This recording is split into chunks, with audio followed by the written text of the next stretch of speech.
The men came for the dining table before the black ribbon had faded from Eleanor Vane's sleeve.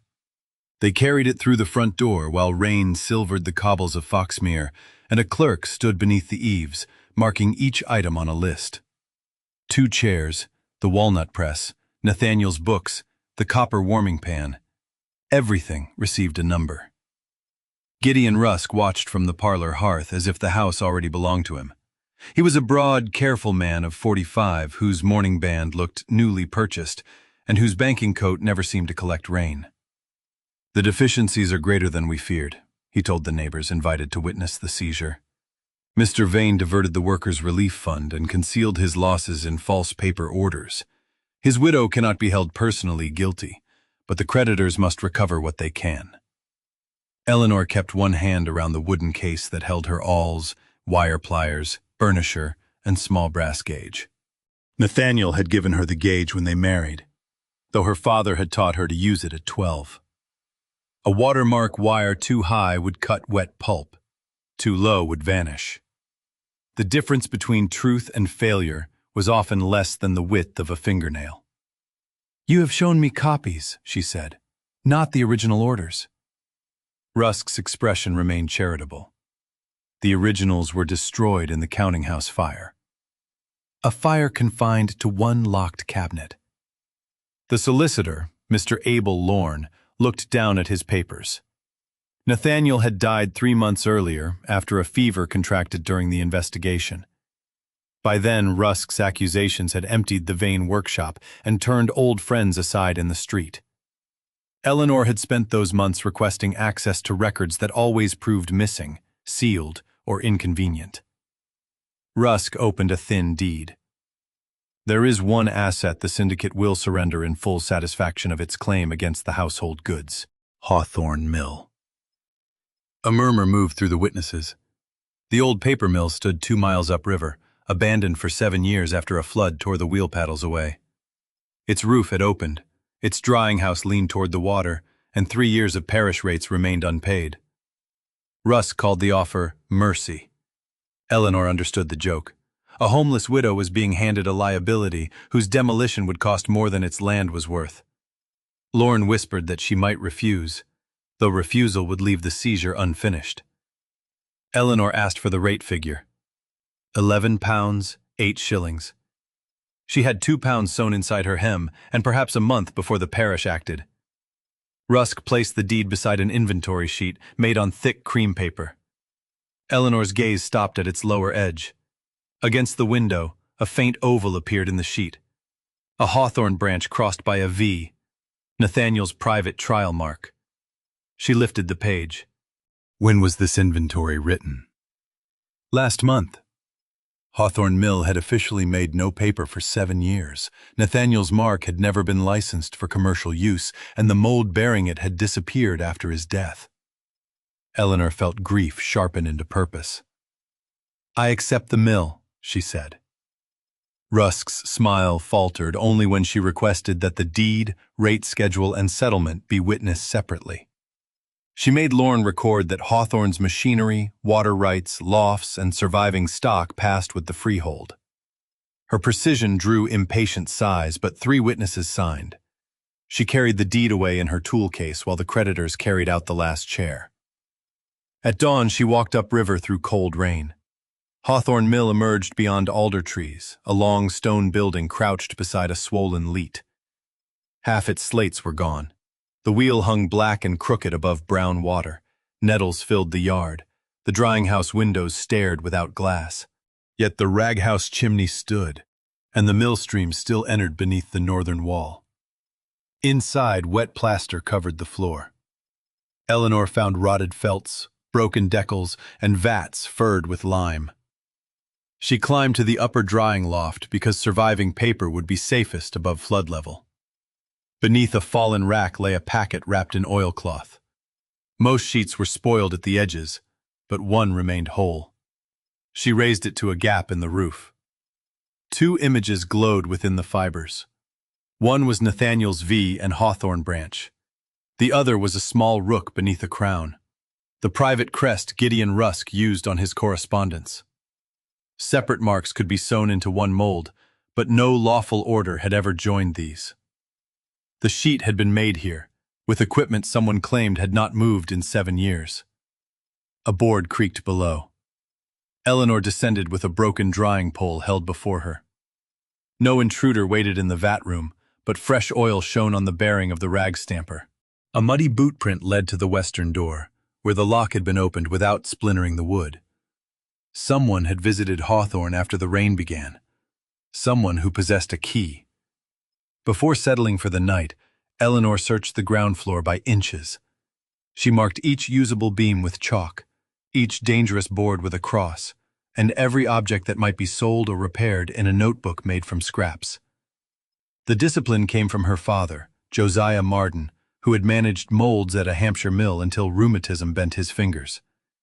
He taught Eleanor not merely to form a sheet, but to read one. Linen made a long, bright fiber. Cotton clouded at the torn edge. Wool announced careless sorting with a greasy smell. At 16, she could sew a name in fine brass wire and calculate shrinkage after pressing. No guild certificate had followed, because daughters were expected to assist rather than qualify, but the knowledge remained hers. The wheel pit worried her most. Water had undermined 2 foundation stones, and the axle leaned nearly 3 inches. She tied a cord across the opening so darkness would not send her into it. In the press room, she found a screw press whose oak platen had split, but whose iron thread remained sound. A pile of rusted drying poles could be cut down for fuel. Nothing suggested miraculous restoration. Hawthorne was a ledger of costs. Slates before winter, lime after frost, wheelwright when money allowed, and food every day whether evidence appeared or not. In Nathaniel's last year, he and Eleanor had rented 2 rooms behind a stationer's shop. He designed decorative marks while she executed the difficult wire sewing, though customers assumed the fine work was his. He had promised that one day their invoices would carry both names. His private Hawthorne V was intended for that future. Seeing it now on a creditor's inventory felt like finding his handwriting in a stranger's confession. Eleanor spent her first night in the mill's old counting room with her coat over her dress and her tool case beneath her head. Wind lifted the loose slates. Each time the wheel groaned, she woke thinking of Nathaniel coughing in their dark bedroom, insisting that figures could be forged, but paper could not forget its maker. Morning brought Thomas Bell, the parish rate collector, and his 15-year-old niece, May. Bell was spare and unsmiling. He gave Eleanor 28 days before applying for seizure. May stared at the ruined wheel and asked whether paper had truly been made from old linen. "Good paper remembers the cloth it came from," Eleanor replied. Bell softened enough to warn her that the footbridge belonged to Rusk's estate. Her deed granted cart access along the lower lane, but a fallen ash blocked it. Without access, she could not bring lime, timber, or rags to the mill. Eleanor offered a bargain. If Bell allowed half the rates after 14 days, and the balance at 28, she would produce saleable wrapping paper from surviving stock. He called it unlikely, yet wrote the terms because exact promises were easier to enforce than pity. She began with 1 dry room. She patched the counting room roof using sound slates taken from the collapsed stable, cleared a flue, and made a bed from drying felts. May returned after school with bread and a sack of linen offcuts from her aunt's dressmaking. The girl's mother had died in a factory fever. The relief fund Nathaniel supposedly stole had been intended for families like hers. May did not accuse Eleanor. That was harder to bear than accusation. The mill's first anomaly was not the double watermark, but the pulp itself. In a sealed chest, Eleanor found pale half-stuff, rags already washed and beaten, still dry because the chest stood on lead feet. Between thumb and forefinger she detected flax, cotton, and a short blue fiber used in Rusk and Company's security paper. That mixture had been developed after Hawthorne closed. She showed May how to soak a small batch, skim dirt, and stir without twisting the fibers. The main vat leaked, so Eleanor lined a smaller sizing trough with clay and warmed it over bricks. She repaired a plain-laid mold with wire taken from a broken window guard. Her first sheets were gray and uneven, useful only for grocers, but they proved the craft could live. On the fifth day, a carter named Samuel Pike cut the fallen ash into lengths in exchange for half the firewood. His son had lost wages when Rusk closed a stationery shop after the scandal. Pike spoke little, yet returned with 2 boards for the roof. Mrs. Bell bought 6 sheets for dress patterns. A butcher ordered wrapping paper if Eleanor could make it strong. The village had not forgiven her. It had merely begun to watch her work. Work established facts rumor could not. Eleanor rose before light to heat water, broke ice from the trough, and sorted rags until her nails split. Colored cloth went to wrapping stock. Clean linen collars were reserved for writing sheets. Buttons, hooks, and seams had to be removed, for one piece of bone could scar a mold, and one iron hook could stain an entire vat. May learned quickly but rushed when tired. After she tore a felt by pulling sideways, Eleanor showed her the damage, calculated its cost, and then let her try again. Shame taught less than responsibility. The first paper failed. The fibers settled in clumps, and every sheet cracked at the fold. Eleanor had relied on the chest label, which called the half-stuff linen, rather than testing it thoroughly. Under lamplight, she found cotton too short for the beating time she had chosen. She pulped the failure again with longer flax, losing fuel and 2 days. Her second batch survived the butcher's greasy parcels. The butcher paid £1 3 shillings, then complained publicly about the gray color, while privately ordering more. May asked why Eleanor did not bleach the stock white.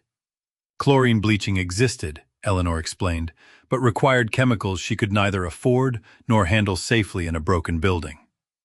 Sun and clean water would improve color slowly. Hawthorne's early goods would be honest brown paper, not a white lie produced at the expense of lungs and cloth. Pike helped rig a treadle to lift the press screw. He had once apprenticed as a joiner before factory wages drew him away. His measurements were cautious, and he disliked Rusk with the quiet thoroughness of a man who had compared promises with pay envelopes for 20 years. Still, he did not accept Eleanor's belief about Nathaniel. "I hope you prove it," he said. "Hope is not wages returned," Eleanor agreed. That answer earned more respect than pleading would have. On Sundays, when commercial work stopped, she copied every mark found in the mill. Chalk batches, nail positions, repairs, and pipe dimensions went into her notebook. She drew the double watermark from memory, then compared its chainline spacing with the inventory page. Both showed 7 narrow-laid lines between chains, a pattern uncommon in machine-made paper. The inventory had been written on a hawthorn sheet deliberately trimmed to resemble ordinary stationery. Whoever supplied Rusk's office had continued using secret stock, or wanted to remind someone of it. While clearing the rag house, Eleanor found chalk marks on the stone floor. Batches numbered H31 through H46. Officially, Hawthorne's final batch had been H30. Someone had continued production in secret. Beside the marks lay a copper sizing ladle with a repaired handle. Nathaniel's workshop stamp appeared beneath the rivet. Eleanor remembered him repairing it during the winter before the mill closed. He had said the owner wanted experimental sheets that could not be traced through ordinary invoices. At the time, she had thought he meant banknote trials. Now she regretted how readily affection had accepted silence. She also misread the mill stream. A narrow ceramic pipe ran from the old washing floor toward the hill. She assumed it had carried spring water for fine paper. But when May poured a bucket into its upper basin, nothing entered the mill. The pipe sloped away from the vats. It had carried waste, or messages, out. On the 8th evening, Rusk arrived in a closed carriage. He praised the cleared yard, then offered £50 for the property, more than 4 times its burden. Eleanor asked why a condemned mill interested him. "Sentiment," he said. "I began here as a clerk." She had not known that. He glanced toward the drying loft before she mentioned it. Eleanor refused. Rusk's politeness thinned. He warned that the Leet sluice crossed his upstream meadow and required maintenance under an old covenant. If the mill endangered his land, he could seek an injunction. That night, Eleanor moved the double-marked sheet from the loft to the lining of her tool case. By morning, the oilcloth packet had vanished. She examined the western lock. Its scratches were old, but a smear of blue lampblack marked the jam. The same pigment-colored sealing wax used by Rusk's bank. It was suggestive, not proof. More troubling was the missing packet's timing. Only Eleanor, May, Pike, and Rusk knew she had worked in the loft. She questioned May too sharply. The girl went white and placed the mill key on the table. "Mr. Pike saw me carry paper down," she said, "but I told no one." Shame followed Eleanor into the yard. Competence did not excuse suspicion. She apologized and returned the key. May accepted without smiling. Together they inventoried every entrance. Behind the rag chest they found an iron shutter concealed by lath. It opened into a dry cavity between the rag house and the hill, not a room but a passage wide enough for one person. Its floor bore decayed leather scraps and fragments of blue-waxed cord. At the far end, the ceramic pipe emerged beside a speaking tube. The passage ended under an overgrown loading platform outside Rusk's boundary wall. Years earlier, carts could have delivered selected rags without entering Hawthorne's public yard. Secret paper could leave by the same route. Eleanor and May tested the route without disturbing it further. May stood at the hill opening and spoke softly into the pipe while Eleanor listened near the vat. The words blurred, but numbers carried clearly. Batch instructions could have been passed from the loading platform without a messenger entering the registered workrooms. Blue cord fragments caught beneath a stone matched cords used to bind security paper bundles at Rusk's warehouse. Eleanor folded one fragment into an envelope, sealed it, and asked Belle to sign across the flap. She was learning that a discovery became evidence only after another person could say where it had been. The loading platform stood on a disputed strip. Rusk's steward claimed the boundary followed the mill wall, while Eleanor's deed described the old ash line 20 feet uphill. The ash trees had been felled, leaving no obvious marker. Eleanor found sockets in the stone where an earlier fence had stood, and compared their bearing with the survey in the counting room. The concealed passage belonged to Hawthorne if the survey was genuine. She asked Lorne to locate the tithe map rather than assuming her own paper settled the matter. At the county record room, Lorne found an 1841 map and apportionment naming Hawthorne's former owner. The line matched Eleanor's sockets and included the platform. More important, the mill held a perpetual right to draw a fixed depth from the leat provided its owner maintained the lower channel. Rusk had purchased the upstream meadow subject to that right. Eleanor paid Lorne 5 shillings she could scarcely spare for certified copies. He tried to waive the fee, perhaps from guilt over witnessing her eviction, but she insisted on an account. Favors could be denied later. Receipts endured. The trip consumed a day and showed her how rapidly small expenses multiplied. Rail fare, a meat pie, copying, lamp oil, and a replacement pair of gloves. That evening she entered every penny in a new book. On the facing page she recorded hours owed to Pike and May. Nathaniel's downfall had been constructed from secret accounts. Hawthorne would use open ones even when they exposed how close it stood to failure. In a recess, Eleanor discovered 3 wooden frames wrapped in tarred canvas. 2 were ordinary molds. The third had its Watermark wires cut away, leaving tiny sewing points. She measured them with the brass gauge and copied their positions. They outlined Nathaniel's Hawthorne 5 on one half and Rusk's crowned rook on the other. The missing wire did not destroy the pattern. Its stitch holes were a maker's signature. Repairing the mill remained necessary. Evidence from a ruined mold might be dismissed as something Eleanor altered herself. She needed to demonstrate how the fraudulent documents had been manufactured and identify the batches through surviving records. The first fortnight yielded 3 reams of brown wrapping paper and £4 after costs. Belle accepted it toward the rates. Eleanor paid Pike for 2 days' carpentry rather than accepting endless favors. They roofed the small vat room, rebuilt 1 press screw, and diverted water around the leaning wheel. The main machinery would require months, but hand production could continue. May proved adept at couching wet sheets onto felts. Eleanor arranged her hours around school and paid 6 pence on Saturdays. When villagers complained that a suspected thief's widow was handling their daughter's rags, Mrs. Bell publicly ordered writing paper for her shop accounts. It was not forgiveness. It was a judgment based on the sheets in her hands. Rusk escalated. A printed notice appeared at the church porch claiming Hawthorne's water was contaminated and its products unsafe. Eleanor recognized the paper. Machine-made wove stock, not hers. She took water samples in sealed jars to Dr. Hales, who could testify only that the mill stream and village pump showed no unusual odor or sediment. Chemical certainty lay beyond his equipment, but the rumor weakened when he used Eleanor's paper to wrap medicine. Then the upstream sluice closed. The leat drained to mud, halting every vat. Rusk's steward produced a covenant requiring the mill owner to clear silt from a shared channel. Eleanor had no money for 10 laborers. She read the covenant's boundary description and used an old survey nailed inside the counting room cupboard. The duty covered only the lower 60 yards. Rusk's estate was responsible above the boundary stone. Bell and Pike witnessed Eleanor clearing her portion. When the steward refused to open the gate, Lorne sent a formal notice stating that Rusk was obstructing a documented water right. Rusk relented before a magistrate could hear it, but the delay cost Eleanor 5 days and spoiled a vat of pulp. As the water returned, it pushed a cylinder of horn from the ceramic pipe. Inside was a strip of rag paper covered in faded numbers. May assumed it was an account.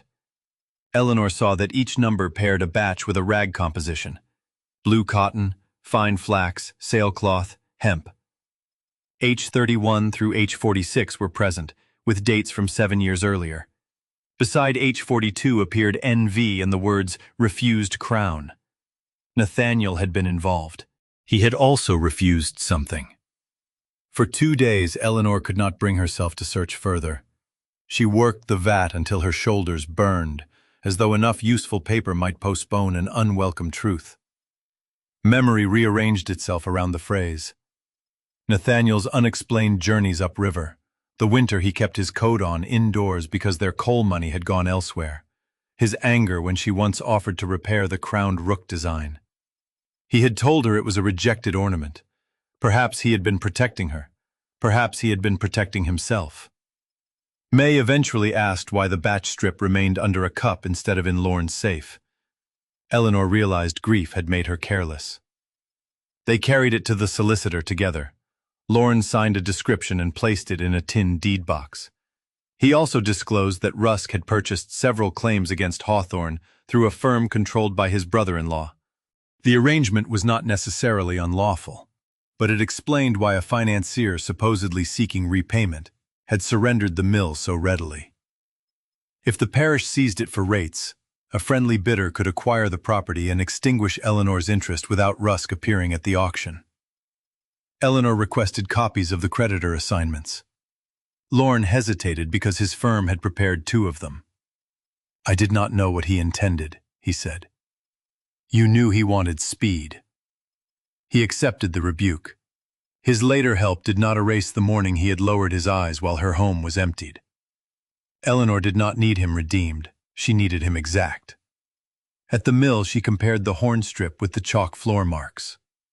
H37 was missing from the wall, though present on the paper.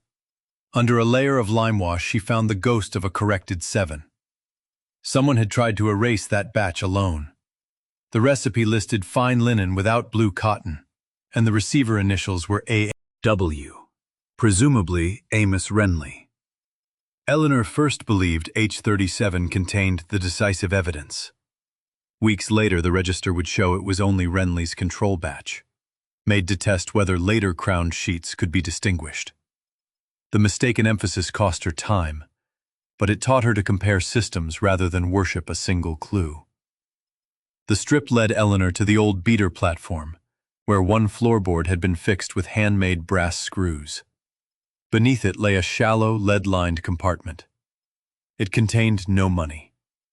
There were sample sheets, small bags of fiber, and a letter from Hawthorne's former master papermaker, Amos Renly, addressed to Nathaniel. Renly wrote that Rusk had ordered paper bearing imitations of reputable mills' marks, so false debentures could be inserted into legitimate bundles. Nathaniel had cut a paired trial wire at Rusk's instruction, then recognized the purpose and destroyed the usable crown. Renly retained sample sheets and batch notes. If exposed, both men risked prosecution for work begun before they understood the scheme. Renly proposed placing evidence with the county solicitor after securing the workers' unpaid shares. The final page was missing.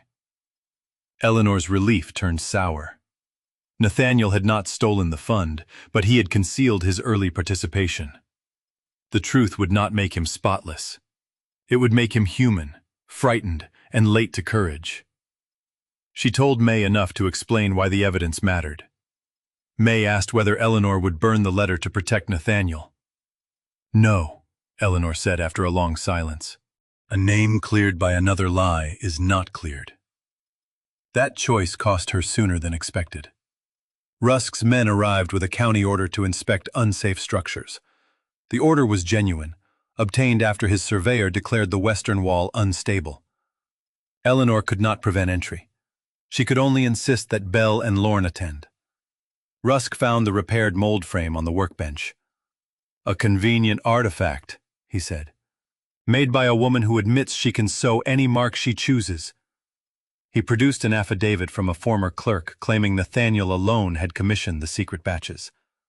The clerk was Jeremiah Cole, now manager of Rusk's warehouse.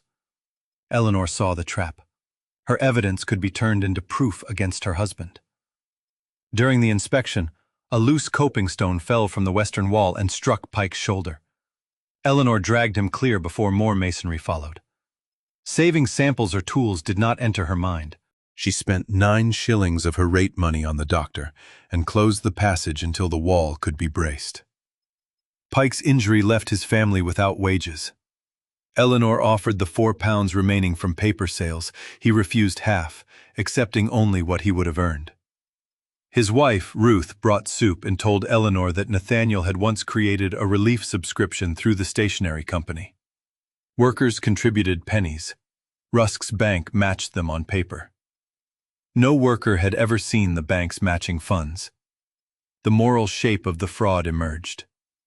Rusk had printed false debentures to hide withdrawals, blamed Nathaniel when the subscription failed, then acquired creditors' claims cheaply. Hawthorne's land mattered because the evidence and a valuable water right might survive there. Yet suspicion was not a case. Eleanor needed the missing page, the original account chain, and an independent witness who could date the paper. She found one through the repair she had nearly postponed. The damaged wheel could not drive the stampers, but its axle carried an iron counting drum that recorded revolutions. When wheelwright Isaac Moore removed the bent outer plate, Eleanor saw 16 notches filed on its concealed face, each aligned with batches H31 to H46. The final notch held a plug of blue cotton fiber and printer's black. Moore remembered fitting the drum 7 years earlier under Renly's supervision. He had been paid by Rusk & Company, not Hawthorne's owner. His old daybook contained the charge and date. He agreed to testify, partly because Eleanor paid his modest fee in installments rather than asking him to risk his trade for sentiment. Winter tightened around the valley. Frost stopped outdoor masonry. Eleanor, May, and Ruth Pike worked in the roofed vat room, producing wrapping sheets, grocer's cones, and a small order of cream writing paper. Ruth knew 6 widows with irregular factory work. Eleanor could not employ them all, but she taught 2 to sort and wash rags, paying by clean weight. The mill began to offer a few honest shillings before it offered vindication. Rusk struck at that livelihood. Cole persuaded 3 merchants to cancel orders, alleging that Hawthorne stock might be seized. Then someone opened the headgate during a hard night frost. Water surged through the leat and froze against the braced western wall. At dawn, the masonry bulged. Eleanor and Pike, his arm still bound, worked to divert the flow. A support cracked. May, ignoring Eleanor's order to stay back, crawled beneath the platform to pull a jammed board. The wall shifted, trapping her skirt. Eleanor cut the fabric with her wire shears and hauled her free seconds before stones crashed into the passage. The concealed corridor collapsed. The mold frames and lead compartment disappeared beneath rubble. Worse, the flood soaked the month's finished stock. Hawthorne's roofed rooms survived, but Eleanor could no longer pay the remaining rates by the deadline. For an hour, Eleanor stood in the yard, unable to calculate. The paper stacked for delivery had become swollen blocks. Lime washed from the wall clouded the leat. One press leg had snapped, and the roof brace Pike installed lay beneath stone. Numbers had always steadied her, but there were too many losses to fit on one page. Ruth Pike brought the other workers and began separating wet sheets without asking whether they would be paid. Eleanor stopped her. Voluntary rescue could become exploitation when the desperate person benefited most. She promised wages only for 4 hours and said exactly how little cash remained. Ruth chose 2 women. The others returned home. They peeled apart what could be saved, hanging coarse sheets on lines in the school shed with Belle's permission. A third of the stock dried warped but saleable as packing paper. The rest became pulp again. Pike inspected the collapsed wall from a distance. Reopening the passage would require shoring, a mason, and warmer weather. He estimated 12 pounds for temporary stabilization and perhaps 40 for proper rebuilding. Eleanor wrote both figures down. The visible act of recording disaster restored her ability to think. May confessed that the headgate chain had shown bright marks the previous afternoon. She had noticed, but assumed Pike had tested it. Eleanor added the observation to her statement without turning it into certainty. Belle found carriage tracks near the upper meadow. Rain had blurred them. Lorne advised that sabotage might be argued, but a magistrate would need more than fresh metal and anger. They preserved the broken gate pin in a sealed sack. Rusk's offer arrived before sunset, now reduced to 30 pounds because the building had deteriorated. He promised to pay the rates directly and waive claims if Eleanor left within 48 hours. The calculated decrease exposed his confidence that the flood had cornered her. Eleanor placed the letter beside her accounts. 30 pounds would prevent immediate hunger. It would also transfer every surviving clue to the man most interested in rubble. Bell arrived, carrying the seizure notice he was required to serve. His face revealed no triumph. The parish could auction the property in 10 days. Eleanor considered Rusk's renewed offer. It would pay Pike, Bell, and every small debt. Walking away would preserve the evidence already copied into Lorne's custody, though perhaps not enough to win. Keeping Hawthorne might ruin everyone who had trusted her. May placed the torn remnant of her skirt on the table. Its hem contained a roll of paper.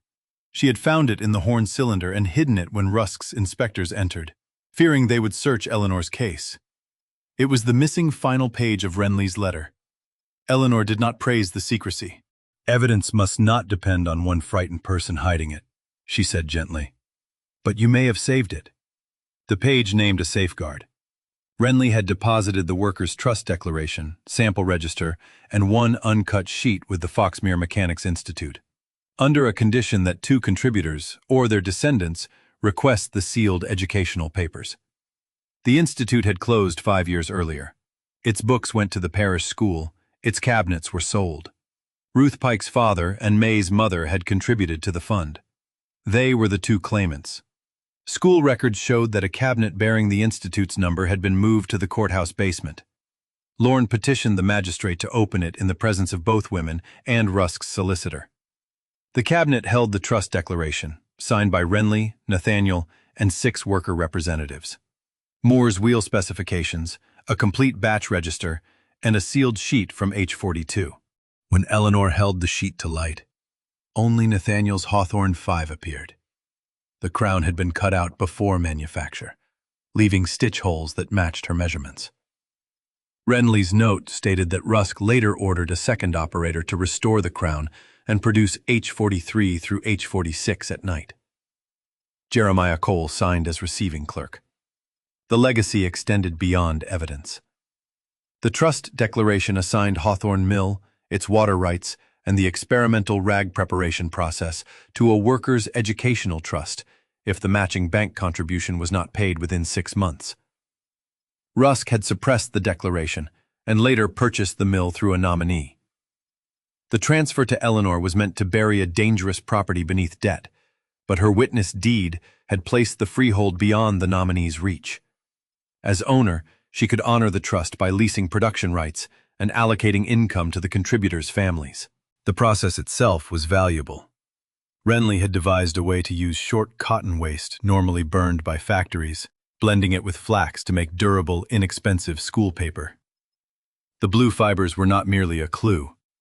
They were the basis of a viable trade and a cleaner yard for the mills. Eleanor spent 2 nights comparing the register, watermarks, fiber recipes, and false debenture copies Lorne obtained by court request. 3 earlier clues converged. The stitch holes proved which mold had been altered. The counting drum notches dated the secret runs independently. The blue fiber recipe linked the debenture paper to Hawthorne and distinguished it from Nathaniel's rejected H42 sheet. Cole's signature connected the later batches to Rusk's warehouse. The comparison demanded more than holding sheets to a window.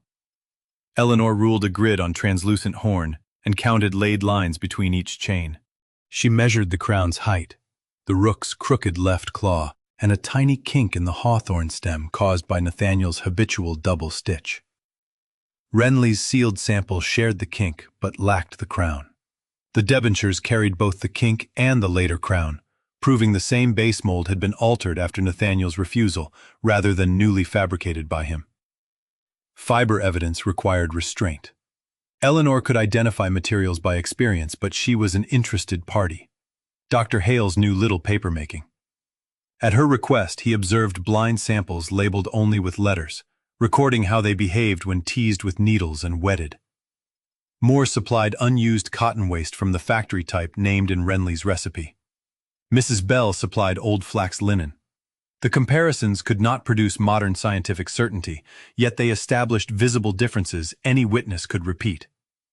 Lorne traced the false securities through dates of sale. Several were supposedly issued before their paper batch existed. Railway timetables and warehouse receipts showed Cole had collected crates from Foxmere on the nights recorded in the secret register. Each fact was modest. Together, they closed the spaces in which Rusk's explanations hid. Eleanor prepared for the hearing as she prepared a mold. Every wire must support another, and no decorative flourish could substitute for structure. She made a list of what she knew personally, what another witness knew, what a document stated, and what remained inference. She crossed out several accusations she could not prove. The shorter case became stronger. Nathaniel's letter to Renly also remained. Eleanor insisted it be included. In it, he admitted cutting the first paired mold without asking why, then refusing further work and helping establish the trust. He had made a culpable mistake, but not the theft for which Rusk condemned him. Lorne sought an injunction against Hawthorne's auction. Bell supported it with the parish's own records, and the magistrate suspended seizure until the trust claim could be heard. Rusk answered with a public meeting at the assembly room, intending to discredit Eleanor before workers and creditors. The hall filled beyond its benches. Rusk spoke first, describing a grieving widow manipulated by radicals. He said watermarks could be fabricated and old letters planted. His flaw was the confidence that mastery of accounts meant mastery of manufacture. Eleanor brought no dramatic treasure. She brought a vat, a small repaired mold, 2 lamps, and 4 sheets. Before the magistrate and witnesses, she explained laid lines, chain lines, wire sewing, and fiber furnish.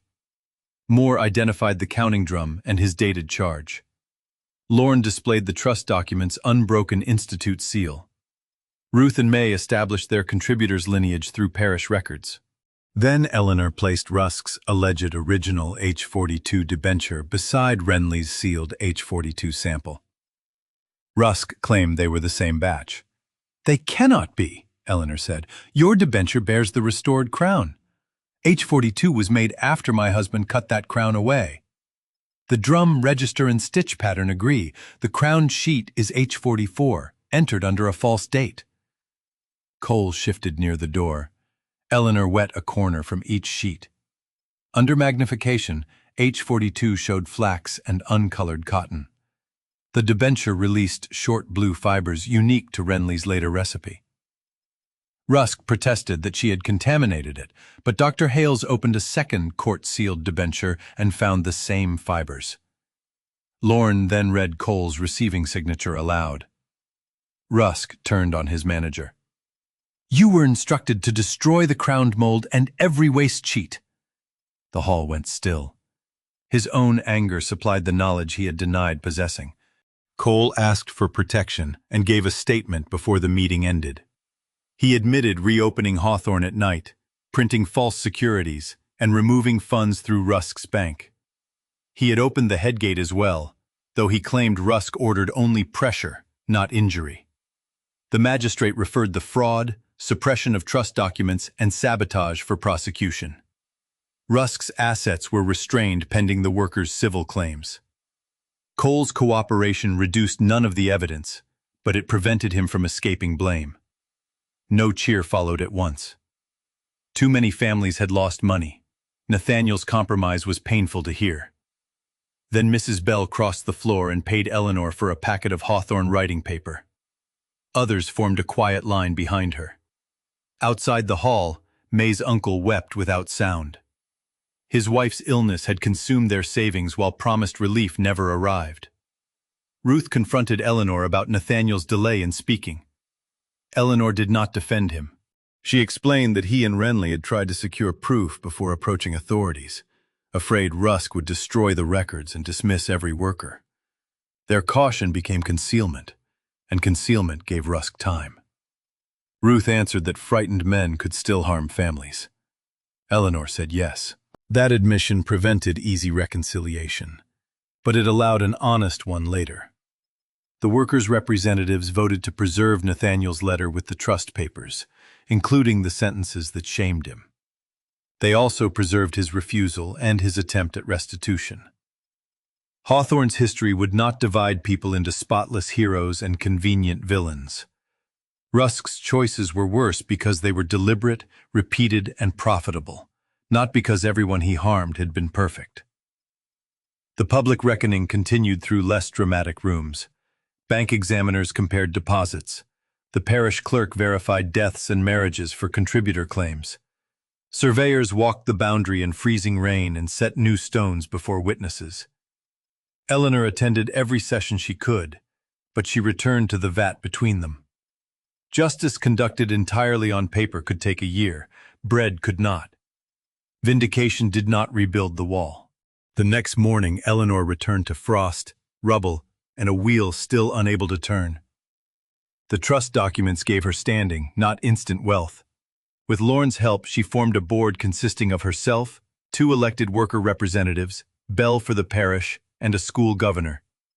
Hawthorne remained Eleanor's freehold under the deed, but she granted the trust a 21-year production lease in exchange for a fixed, modest rent, repair obligations, and a share of surplus for contributors' families.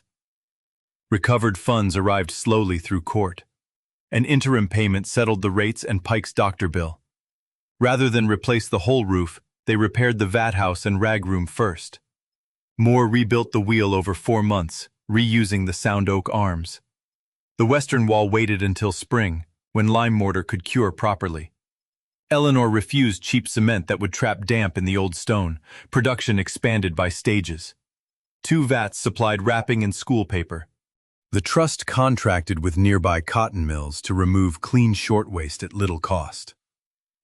Eleanor improved Renly's mixture, learning that too much blue cotton weakened the sheet and that winter water required longer beating. Failed batches became pasteboard rather than being hidden from the accounts.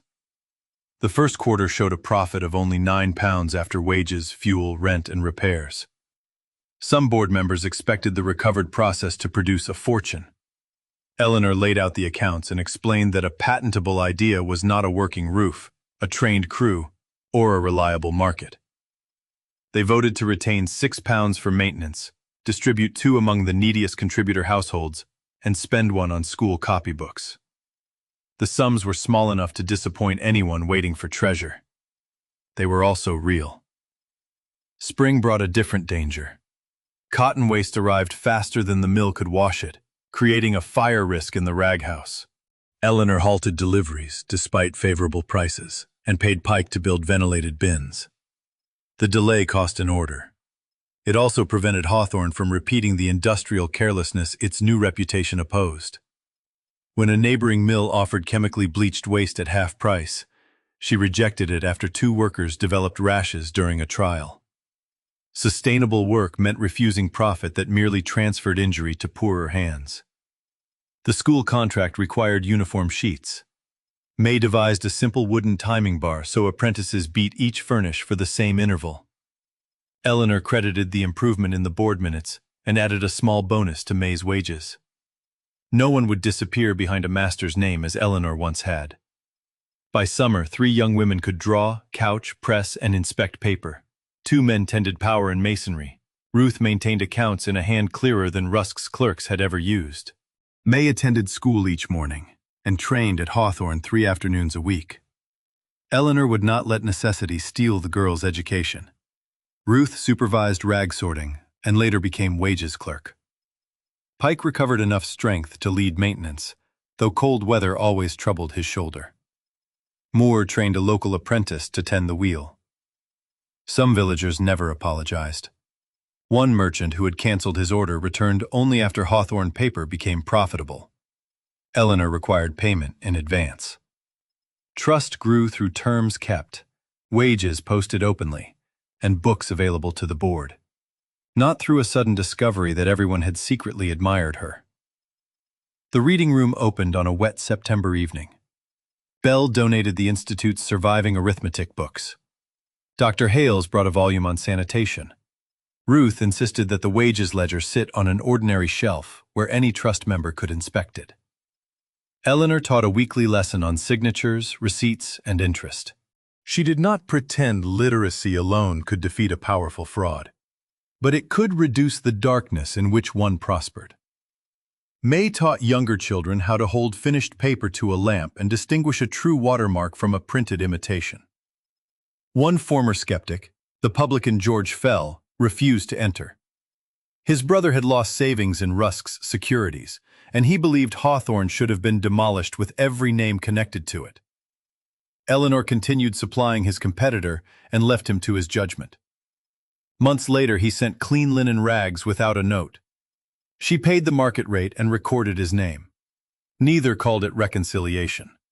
Eleanor moved from the counting room cot into 2 repaired chambers above the vat house. She purchased a second-hand table, resembling none of the furniture seized from her former home. The distinction mattered. She was not reconstructing the rooms Rusk had emptied or waiting for Nathaniel to return to them. She chose white curtains woven by Ruth, a blue jug May found at market, and shelves Pike made from the old drying poles. The mill's sounds entered her sleep. The wheels' measured turn, the settling timbers, the faint slap of water against stone. But they no longer resembled a warning. Nathaniel's name was formally cleared of theft when the court accepted the manufacturing evidence and Rusk's account books were reconstructed. The judgment also recorded his initial role in cutting the trial mold. Eleanor requested that both facts remain together. At his grave, she said, quietly, "I would rather know the man you were than defend a saint who never lived." Grief changed after that. It lost its courtroom and became grief again. Rusk was convicted of fraud and conspiracy to damage the mill, while separate claims stripped him of the estate lands purchased with diverted money. Cole received a lesser sentence after testifying and was barred from fiduciary employment. The workers recovered only part of what they had lost, but the trust's annual distributions continued beyond the judgment. By the following autumn, Hawthorne's repaired drying loft held pale sheets instead of rain. The first large school order carried a new watermark designed by Eleanor, not Nathaniel's private V and not Renly's old emblem, but an open hand beside a hawthorn leaf. Around its edge were 16 tiny points, one for each secret batch whose record had survived. They were not visible in ordinary use. Children discovered them only when they held their lessons toward the light. Eleanor kept the original cut mold in a glass-fronted case at the small reading room established beside the rag house. The room held papermaking manuals, workers' account lessons, and the full history of the Relief Trust. Nothing was sealed into a wall. Knowledge protected by secrecy once had nearly vanished. Knowledge shared and witnessed could defend itself. On the anniversary of her arrival, Eleanor stood at the vat with May, now confident enough to lift a mold evenly. Water drained through the wire, leaving a thin, trembling layer of fiber. Beyond the open door, the rebuilt wheel turned in a steady autumn current. Ruth read wages aloud in the counting room. Pike argued cheerfully with a carter over dry storage. The mill still bore patched slates and mismatched stone, every repair honest about what had been broken. May raised the new sheet to the window. The open hand appeared within it, clear but inseparable from the paper itself. "Will it last?" she asked. Eleanor touched the damp edge, judging its strength. "If we made it truthfully." Together they laid the sheet upon the felt, and Hawthorne Mill began another page.